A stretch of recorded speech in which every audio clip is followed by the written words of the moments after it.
parler du coup des premiers tomes qu'il a lus de la Ah, série Mao, qui est donc de Rumiko Takahashi. bah oui, puisqu'avec quand même 4 tomes au compteur, il est peut-être temps de s'y intéresser, chez Glénat. Mao, c'est la nouvelle série de Rumiko Takahashi, on a tous un petit peu de Takahashi dans le cœur, selon la génération, tu vois? Que ce soit de Rala! Maison Ikoku à moi, c'est Maison Ikoku, hein, c'est Ah oui, ma bah c'est pas série. le même. Voilà, jusqu'à, par exemple, Inuyasha, je m'en fous, tu vois? Mais maintenant qu'elle a fini Rin, elle a commencé Mao, avec toujours son style graphique qui, c'est un peu c'est difficile parce que c'est un peu le problème et un peu inévitable. Tu peux pas demander à Takahashi de changer son style graphique qui est pourtant, vieillissant en même temps. Vieillissant et contemporain, il y a quelque chose qui forcément dérange, qui va déranger certains lecteurs. Après tout, bon, tant pis pour eux, hein, c'est dommage, mais c'est compréhensible qu'il y en a qui soient un peu, tu vois, refoulés par le style qui, ne bouge pas, hein. C'est un héros, à moitié cheveux blancs, c'est une héroïne, toujours un peu la même tête, On enfin dirait bon, Akane! On dirait Akane de Ranma! Excusez-moi, mais franchement. ça ne change pas. Au Ouais. moins, on est graphiquement, dans ce qu'on connaît. Donc l'histoire, c'est, la fille qui s'appelle, Nanoka, qui est, alors je vais lire un peu le résumé, c'est la seule survivante d'un accident où elle a perdu sa famille alors qu'elle n'avait que 7 ans. 8 années après, donc elle a 15 ans, hein, dans le manga, lorsqu'elle revient sur les lieux, elle se retrouve projetée dans le passé à l'ère Taisho, donc c'est, début de siècle, début du XXe siècle, entre 1920 par là, quoi. Elle y rencontre Mao, le garçon aux cheveux longs, un jeune garçon qui combat les démons à la recherche de la créature qui l'a maudit. C'est une créature, de type, c'est une sorte de grand démon, voilà, qu'on voit là, chat, Oui. avec Pardon, plusieurs, QB. c'est celle au milieu, hein, c'est juste ça.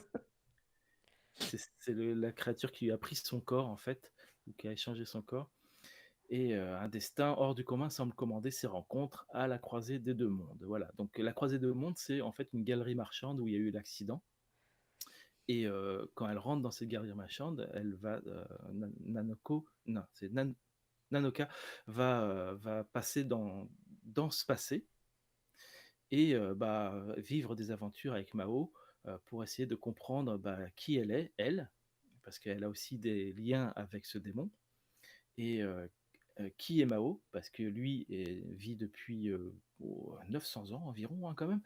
Il a un sacré passé derrière lui qui remonte à une espèce de trahison dans son clan, qui est liée à une sorte de sortilège, ce qui donne la vie éternelle, en fait. D'accord. Donc en fait, tout le monde est après ce sortilège.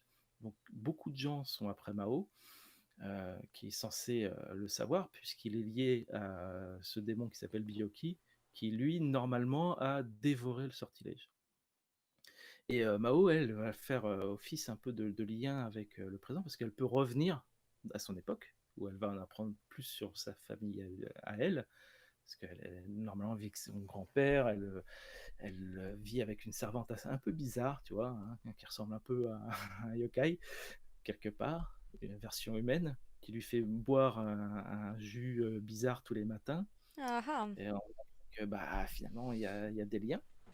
Et à chaque fois qu'elle revient, il y a un certain temps qui s'est passé. Pas beaucoup de temps, mais voilà, elle peut passer une semaine ou quelques jours. Donc elle fait un peu l'aller-retour comme ça. Mais pour l'instant, le principal de l'action se déroule à l'ère Taisho et avec plusieurs petits scénarios qui vont permettre de à chaque fois avoir une histoire euh, dans- avec des yokai, avec des monstres, et à la fois présenter des ennemis, puisque son clan a beaucoup de disciples, donc on commence à les rencontrer un petit peu un par un et à commencer à fournir des éléments d'intrigue sur, son passé, sur, le grand méchant qui est derrière tout ça, des méchants qui ne le sont pas vraiment, qui deviennent des alliés, enfin un peu le truc habituel.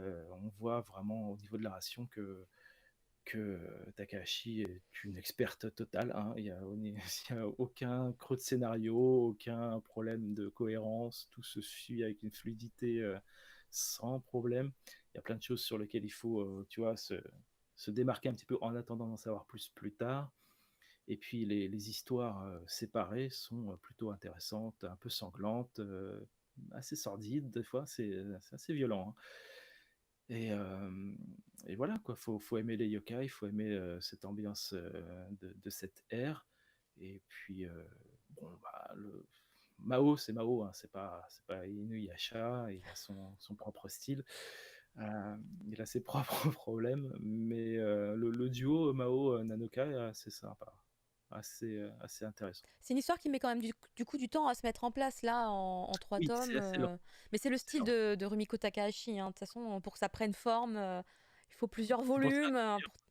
que là, au niveau 4, Ouais. déjà, bon, une bonne vision globale du truc. Ouais. Mais on la On connaît, on commence. sait que ça fera 70 volumes.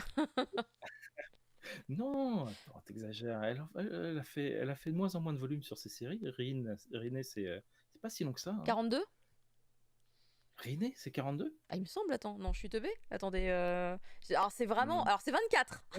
Genre, il me semble qu'il y Ah, avait un 4 et un 2.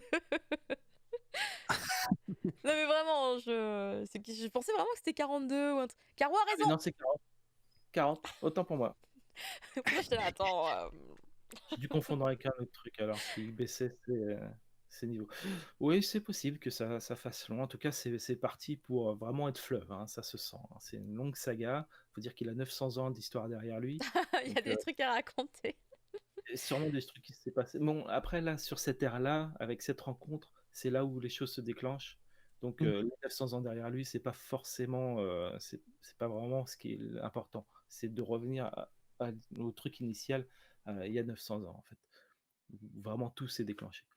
D'accord. Bah, merci beaucoup pour ton point de vue sur Mao, qui donc, on a bien compris, n'est pas Inuyasha 2021. Attention, c'est un personnage différent, avec une vie différente et un caractère différent. Et tu nous as bien dit donc c'est beaucoup plus sombre que ce qu'elle a fait avant. On va maintenant passer à quelque chose qui est un peu sombre, alors, mais a priori, il n'a plus rien de surnaturel. Est-ce qu'on peut dire que c'est des voyous? C'est pas vraiment des voyous, Beatle, à Kudama Drive. Ce sont des criminels.